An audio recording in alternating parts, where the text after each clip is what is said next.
Well, since it's the Halloween season, that one had all the makings of a horror movie. And in the end, I guess it was kind of a bloodbath. So let's talk about that on a new episode of Locked On Avalanche coming at you.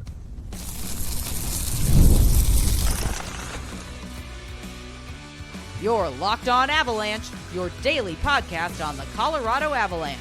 Part of the Locked On Podcast Network. Your team every day. All right, everybody, welcome to another episode of Locked On Avalanche, part of the Locked On Podcast Network, your team every day. I'm your host, Chris Maselli. Zach laid up for a little bit, so I'll be flying solo. But if you want to get in on the conversation, join our Subtext. Link is in the show notes below. Chat with us one-on-one, get your opinion, everything Avalanche related, and share it on this very podcast. So, and thank you for making this your first listen of the day. Always appreciated. Yeah, that 8-4 win for the Avalanche. Great job to avenge that loss. So it's you don't like seeing a schedule like that where you play, an East Coast team, no less, like literally pretty much back to back. Day off in between, but like pretty much you're playing that back to back, and then you're done with them for the season. Same thing with the Bruins. That wasn't one game after another, but it's October and you're already done with those teams. It's just the flukiness of the schedule, but whatever. The main thing that you're kind of focusing on right now is the Devils are a good team. You lost to them in overtime, and you didn't have to wait long to play them again, and you did back in your barn, and you hung 8 on them. That's a very good team that you put 8 up on. And not only 8, 4 off the power play. 4 out of 6 on the power play against a very good penalty killing team. What were they, like second or third in the league? I know we're only into October, but hey, when a team is cruising, no matter if it's the power play or the penalty kill, and we're a few weeks into the season now, so the numbers will continue to fluctuate all throughout the year, but when a team is cruising, especially on a penalty kill, that's no fluke really at this stage in the season, even though we're only a handful of games into the season. So the fact that you put up 4 out of 6 and that was struggling mightily, you were almost dead last in the league, less than 10%. It was between 8 and 9% of your power plays were successful. And we knew that it had to at some point, the top was gonna have to pop off at some point. And I remember saying that there's gonna be one of those games where it is 4 out of 6 or 4 out of 5 or something like that. And this was that game. So that's also a great way to, have this coming out party for your power play, not against a team that is 31st in the league on the penalty kill or in the lower third or something like that. A team that is on a roll penalty kill wise. That just adds to, okay, maybe we are over the hump here. And it wasn't 1 or 2, it was 4 out of 6. Cannot sing the praises of how well that power play was. Well, it was working. We've seen it kind of moving around, things going well. We've talked about it almost after every game and how it doesn't look bad. They're just not getting the results. Last night, the results came, but it got a little bit dicey. The Avs up 5-0. I mean, just cruising along, everything going their way. And you just kind of felt like it was just one of the, the Bruins, the Devils had won 8 in a row. That's going to end at some point. I don't think, teams like that, if a winning streak ends, I don't think they were anticipating it to get blown out of the arena. But it goes to show you how good that team is and how quickly we say it all the time about the Avalanche, about how, if they're down, they're never out of a game. Were we thinking 5-0 this game was over? Even though there was more than half the game left, a lot of us were thinking that way. I think you're kidding yourself, even though it's the Devils, who are a very good team. I don't care who you're going up against. If you're the Avalanche, and you are up 5-0, you think that game is in the bag. Sure, you might give up a goal or two, but they gave up 4 in a little over 4 minutes. And that was like, in like basketball, when a team just goes on one of those like crazy runs, like those 20-2, 20-4 runs, and it's like every possession they're scoring a basket. It was like that. Like, you don't get that too much in hockey, where it's like every possession that team is scoring. And the Devils just ripped off 4 goals before you could blink. And we went from, oh, we're cruising here, to, are we going to have to hang on? But give the Avalanche credit for not just kind of like sulking and just saying like, oh no, the wheels have fallen off for these 4 minutes. The power play that they got is right at towards the end of the second. The Devils committed a penalty, and if nothing else, those 2 minutes would have just taken the temperature down, as long as you didn't give up a shorthanded, of course. But that they scored on it was just a bonus, huge bonus, because then now you have a 2-goal lead. You kind of take the momentum back a little bit. But I was happy that they just got the power play, because you just needed to cool off the Devils a little bit, because everything that the ads were just falling apart for those 4 minutes. Outside of those 4 minutes, it was this was a good hockey game. You would think 8-4, the numbers like lean heavily in the favor of the Avalanche, but they don't. It's a pretty, I won't say even game, but it's more even than you would think, in terms of like, the graphics and all the numbers and things like that. It's, again, not even, but closer than you would think. And I think that speaks to, the Devils, and that, they have obviously a good team. I do think it helped the Avalanche, going up against Jacob Markstrom, who has not played in several games. I don't know the exact, was it 6 or 7 games that he hadn't played in? So, maybe you get a little bit of a break there, because he's going to be rusty. Luckily for the Avalanche, really, that rust lasted the entirety of the game. It wasn't one of those things where it was, he had a bad first period and then kind of just needed that one period to get back into game flow, because he's been around. No, it was, the Avalanche were just on him all night long. So that was good to see.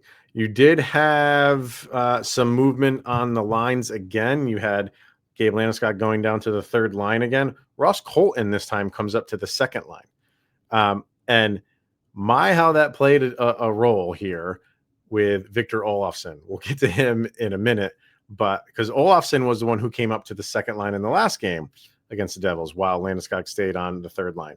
So he's kind of playing with that Landeskog position on the second line. Went to Oloffson last game, goes to Colton this game. Imagine if he went to Oloffson again. Would we have gotten the game we got from Victor Olofsson, which again we'll talk about in a minute. You had, let's see, so the second period was just out of control, ridiculous. Scott Wedgwood, going into the game, they were throwing the numbers up on altitude. 4-0-0 against the Devils, which is a former team of his. 4 of those wins were shutouts. And again, when you're up 5-0, you're thinking, okay, could he get another one against this team? And then things just got crazy. But 13 different Avalanche scored a point in this game. I think there was only 2 forwards who did not. Brock Nelson did not, and believe it or not, Arturi Lehkonen did not get a point, which is wild to think when Nathan McKinnon scores 2 goals and gets an assist. Martin Necas scores a goal. But on the flip side of that, you had a lot of depth guys doing a lot of good things. Everybody else on the forward got at least a point. On the defensive end, Taves didn't get a point, Manson, nor Malinsky. But I thought Malinsky had a great game. Malinsky was everywhere. He was firing pucks on net. I thought he had a really good game. Cale Makar, ho-hum 4-assist night for him. So a 4-point night for him. You had Bardakov get his first goal. So that was and a very nice goal. And boy, did he celebrate. Was he not happy to get that first goal? It's almost like he didn't know what he wanted to do in celebrating. He was just going to have his arms flailing around, and wherever they went, they went. So that was really good to see. You had Gavin Brindley with an assist. Over 11 minutes of ice time for him. So I know it maybe gets a little bit spread out more when you are up, but things did get tight. So maybe, they would just go back to hey, we're going to lean heavily on our top guys. But over 11 minutes for him. I mean, we talked about him quite a bit on this show. So, I think he's deserving of creeping up his minutes a little bit. He's usually getting like the 7 to 8 range, but those 7 to 8 minutes are noticeable. So yeah, and everybody, Parker Kelly had a goal. It was just a team win. And I know a lot of people are probably going to want to hang on those 4 minutes. I get it. It's not what you want. You do not want to let any team back into a game when you have a 5-goal lead. But I don't want to say remove those 4 minutes, because no, I think that's something that you very much need to remember and not forget. So a lot more to talk about with this one. We have our stats to get to, sound checks, people from Subtext. But next we are going to discuss Victor Olofsson and his monster game. So we'll do that next. We're going to hear from Game Time. Hockey season is officially here, and nothing beats being in the arena for those opening games. But let's be real, getting tickets can be a total headache between waiting in queues, surprise fees, and prices that jump right before checkout. It's easy to get frustrated when all you want to do is cheer on your team, and that's where Game Time comes in. The app gives fans the advantage, and it's your ultimate life hack for scoring amazing NHL tickets fast, easy, and stress-free. So take the guesswork out of buying NHL tickets with Game Time. Download the Game Time app, create an account, and use the code LOCKEDONNHL for $20 off of your first purchase. Terms apply. That code again is LOCKEDONNHL, LOCKEDON for $20 off. Swipe, tap, ticket, go with Game Time. A monster game from Victor Olofsson. And, when the Avs signed him, a lot of discussion about where he would go, not fit, because, you figure the fit would be good, but where would he find his role? You didn't really think it was going to be on the second line, because that second line seemed to be set, but you have the, Gabe Landeskog taking a little bit of more time, get it acclimated. So he's been on power play 1 now with the top guys in the power play. Moved up on the second line in New Jersey, stayed on that third line for this game, and then goes out and scores a hat trick and adds 2 more assists to that. 5-point night for Victor Olofsson. So that's what he can do. I mean, he went from he had no goals up to this point. Still early in the season, obviously, but the guy he's a sniper. He can shoot. So while maybe you're like, yeah, okay, new team, we're still in October, but we are 10, 11 games into the season now. And a guy of his ability on the offensive end, you would think he'd have a couple goals by now. And he was basically like, no problem. I'll get 3 of them. So really, really, again, this is what you want to see around now. The guys that start off the season hot, stay that way. The things that are either individually guys or things as a whole that maybe have not picked it up so much, right around now, November is basically here. You want those things to now hit their stride. And you got 2 of those in this game. You got Victor Olofsson doing that. So we're not expecting 5-point nights from him every night, but maybe, the scoring consistency kind of remains for him. Power play, I'm not expecting 4 out of 6 every night, but maybe hopefully no longer are we talking about these offers that we've gotten so many times from the Avs in so far this season. That's what you want. So 2 things that got a monkey off the back, at least for a game, and that's Oloffson and the power play. And again, like I said, you got Bardakov, who got his first goal. And again, with the power play, he had a 5-on-3 that I was sitting there like, okay. And I think you had 1 up until then. I don't think you had 2. I think you just had the 1. And you basically had a 2-minute power play. They committed the 1 penalty, and I think it was like 10 or 12 seconds after that the first faceoff, maybe even less than that, they committed another penalty. You got a minute and 50 seconds. That's an eternity for a 5-on-3. And although we had the 1 power play goal at that time, pretty sure it was 1. I was thinking to myself, man, if they can't get almost a full 2 minutes 5-on-3, are we in for a long haul here or long season with this power play? When will it break out? But they got one. They got one with the Nathan McKinnon one. So, that's really, really stuck it to the Devils. And the Devils, they play aggressive. They are on you. They take away your time and space. They're very good positionally. But the Avs kind of made things break down for them over and over and over again. What did the Avs have for shots on goal? And in the first, Devils outshot the Avs in the first. The Avs got up to that lead. They got the 2 goals really early. The first one came very early. That first power play goal from Martin Necas. You had a Devils penalty 10 seconds into the game. And Martin Necas with he bait that shot, he's off to the side and he's just like, no fooling around, grip and rip.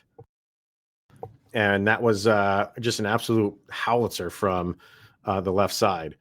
And so that kind of like set the tone in the first. And the Avs get the Bardakov one a couple minutes later, like 2.5 minutes later, they get the Bardakov one. So they're off and running in the first. But you saw like the Devils, although they didn't score in that first, 2-0 is nothing to a team like that. They really kind of took things over, I thought, in the first period after that. And I was really excited. I was talking to someone on Subtext about this. Like, I was really expecting the Devils come out in the second period and just put up their best effort. And because I thought they finished the first very well. They outshot the Avs in the first 16 to 12. And it was noticeable. Not that the Avs were getting like blown out of the arena or anything like that, but you could tell that the Devils were starting to pick up some momentum. And it was one of those things where it's like, okay, we're down 2-0, no big deal. We can come out in the second and kind of, if we can just get 1 early, and then we're in it. Then we can just kind of play our game. Don't have to keep fighting and scratching and clawing just to get that 1 goal. And it was the opposite. It was the Avalanche who came out and said, we're going to take this, in a sense, take it back. Because it was kind of in the hands of the Devils. Like I said, even though they're down 2-0, I thought they ended that first very well. And I was happy to see the Avalanche not just be on their heels and attack them. It's almost like they knew what was going to happen from the Devils side. They had to, they're down. But the Avalanche said, 2-0, that's not good enough. Let's go get more. And they did to that 5-0 lead. Again, you don't want to give that up. You don't even want to give up 1 goal. But it's tough to keep a team like the Devils completely shut out. And I think you saw that. So let's see. There was, we're going to have Subtext people to get to. Why don't we do that? Let's get our last break in here and have our Subtext people kind of sound off on this one. And of course, speaking of sounds, we have our sound check that we're going to get to. We'll do all that next. All right, let's head on over to Subtext, see what people have to say over there about this 8-4 victory. Sam says, objectively, a wild and entertaining game. As an Avs fan, though, there were a few, for specific, minutes that made my head hit my coffee table. The sound check is Watch Me Rise, Have Heart. I don't know if I know that one, Sam. I might have to go check that one out. Oh, he's had a typo. Never mind. But yeah, again, so there's the 4 minutes. I get it. I don't want to harp too much on the 4 minutes because it's not what you want. You know, if you give up a goal or two, especially at home, you know, if this was on the road, if they were up 5-0 and this was in New Jersey and the Devils got those 4 goals, that maybe this game doesn't end. I mean, there's a lot to be said about the crowd lifting up a team. So, you know, it happened for the Avs tonight. So that was good. Jake says, most exciting game I've watched this year. Can't wait for more. Shinedown, Sound of Madness is his sound check for this one. So, I mean, that's a good one. You could go anywhere with this one. Like, you could really, you know, even though they won, if you want to kind of focus in on those 4 minutes for your sound check, go right ahead. I wonder if that's where Jake is going with that one, or for the entirety of the game, because it was craziness. It was chaos. It was madness. You'll see that amount in my sound check. Zach actually sent me his sound check too, so I have one for both of us. Let's see. Joe says, what a game.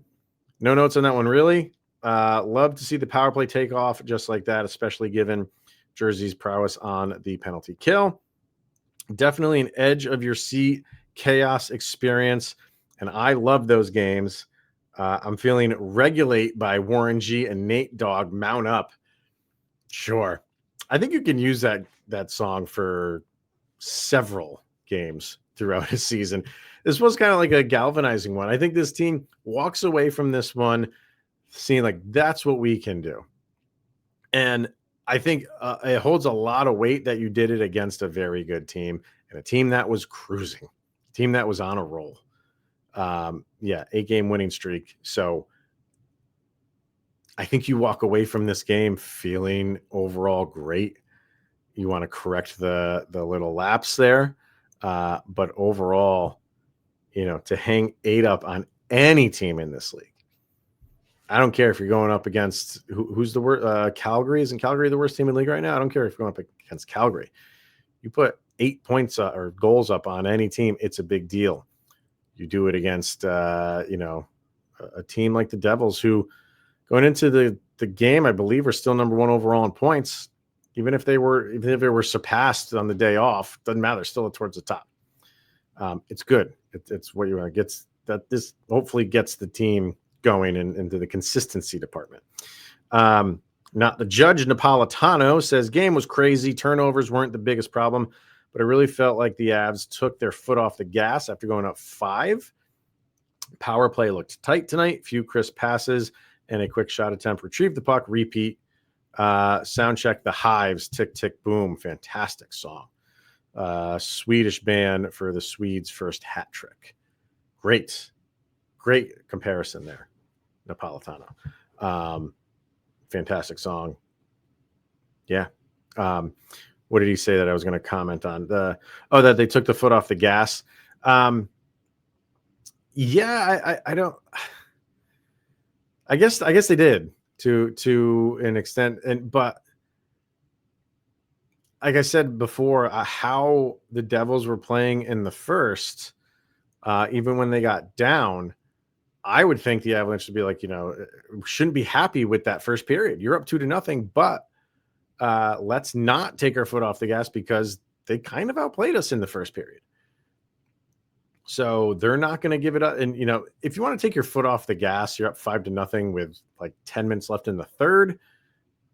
okay, I can kind of, and I'm sure the opponent would do that too, but not, in the start of the second period. So, but they didn't, they turned things up to get that 5-0 lead. And I think it's just going to be human nature that you do. I think it's just be human nature that you kind of do a little bit, assuming the other team will. And the Devils got, I don't say some fluky goals, but just some wide open chances. And that's all you need sometimes to give a team some motivation to get back in the game. And you get that one, you're like, hey, we got a ton of time left. Let's see if we can get 2. Okay, we got 2. Wow, we still have a ton of time left. Let's see if we can get 3. You do that, you get 4, and now we have a brand new ball game.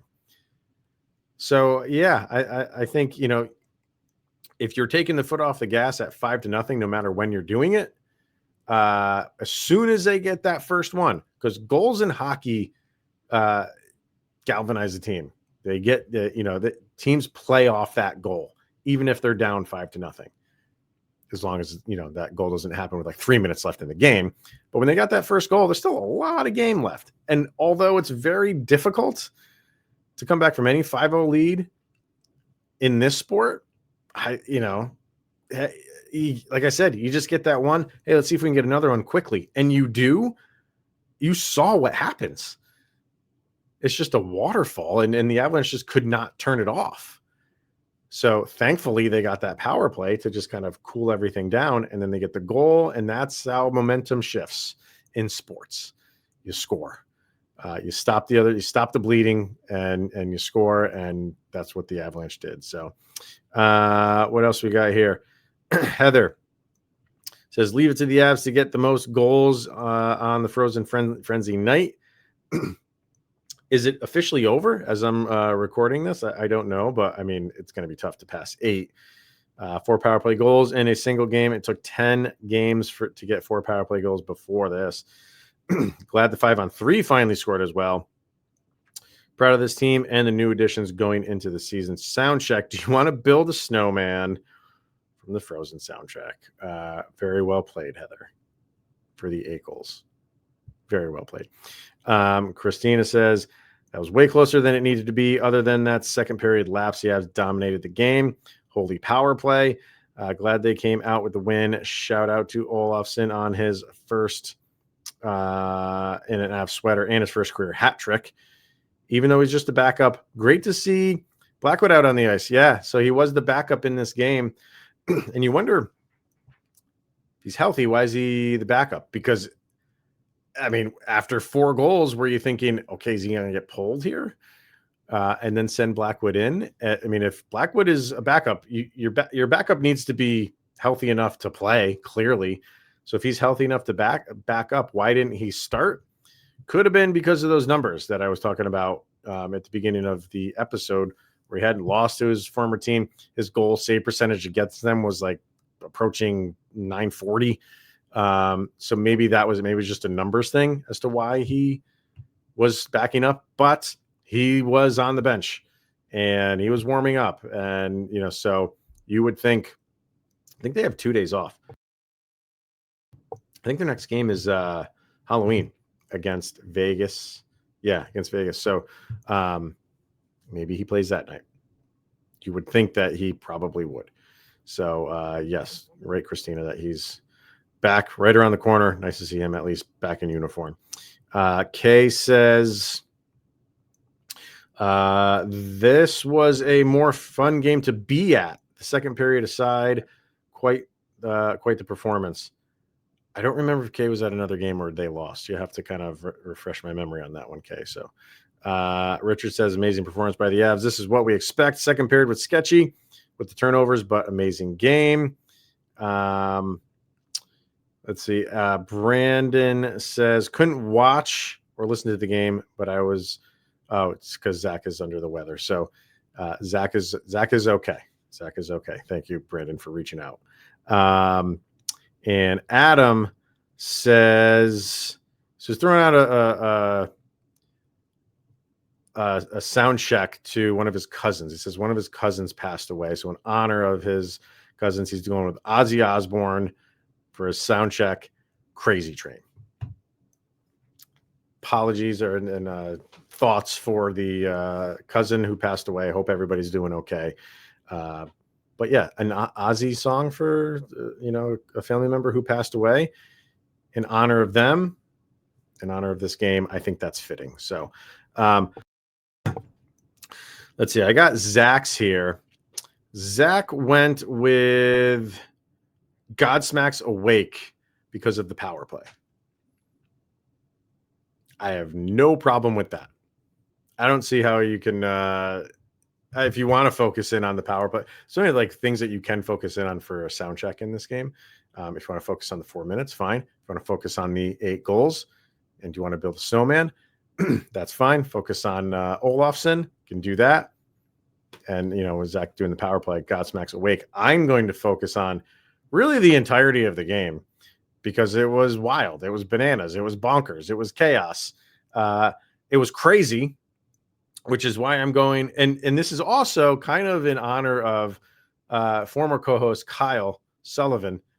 You all know him as Shaggy Von Doom. He's been waiting forever for a 10-goal game that the Avalanche have not had in 30 years. I was thinking this could be an outside chance for that to happen. So it's kind of twofold. It's close to the 10 goals that he's been wanting for so long. And a song that he picked, it was either in volume 4 or volume 3. And it's OAR's That Was a Crazy Game of Poker. So that's what I'm going to go with because it was crazy. Anytime you score 8 goals and give up 4 and are up 5-0 and that other team pulls within 1 goal, you go 4 out of 6 on the power play. It's craziness. It's absolute craziness. It's lunacy. And that's what I'm going with. OAR Crazy Game of Poker. So yeah, but it's also good to just get back in the win column because the Avs haven't done that for a handful of games.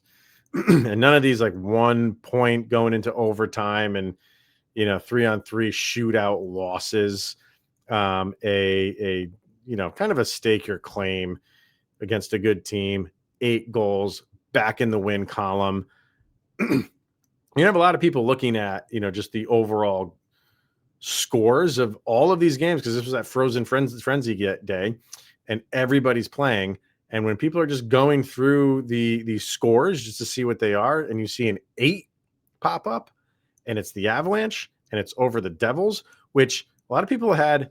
I know specifically the Athletic kind of power ranked all these games, 1 through 16, and this was number 1. This was the first game because how the Devils have started and how the Avalanche have started. So many people are already saying like, "Oh, this could be our Stanley Cup final," and it could be. It definitely could be. But I think because of that and the two teams just playing a very good game against each other, you had a lot of people interest in this game. So, the next morning when people are going through the newspaper. I don't think people really go through the newspaper anymore. Go through the internets and look at all the scores and they see an 8-4 game. Like, oh man, that must have been exciting. So it's a game that kind of people will notice, perk up. Wow, look at that. So yeah, fun game. Good to get back in the win column. Congrats to Oloffson for a great game. Bartikov for getting his first goal. And everybody doing what they had to do to stick together and not go into super panic mode. I'm sure there was a little bit of panic mode going on, but they stopped the bleeding. That's another thing that you like to see.